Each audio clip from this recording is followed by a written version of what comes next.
Ketak, ketuk, ketak, ketuk. Kereta ni bunyi. Nak tahu pasal? Okey, jom. Assalamualaikum. Salam sejahtera. Okey, kita kembali semula ke Transmatic Autobands. Di sini kita ada satu BMW X1.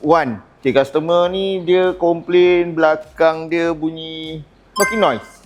Tuk tak, tuk tak, tuk tak. So, kita pun check. Kita dapati inilah condition dia. Ini yang baru. Ada dia punya bump stopper. Ada dia punya cover. Ni dia punya rear absorber strut dia lah. Ini yang lama je. Okey, kenapa dia jadi macam ni, jadi leaking? Sebab benda ni dah pecah. Bila dia leaking dia dah tak boleh nak rebound lah. Dia tak boleh nak rebound.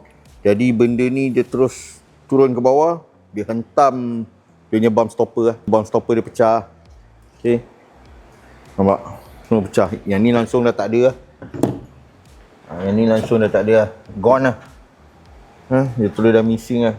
Sebab dia punya ni dikira due to wear and tear lah. Haus dan lusuh. Apabila dia punya seal dia dah pecah, minyak dia dah keluar, dia dah tak boleh serap hentak. Jadi absorber ni dia terus turun ke bawah. Dia pun hentam dia punya bump stopper ni, membuatkan bump stopper dia pecah. Mula-mula owner ingat bump stopper je pecah.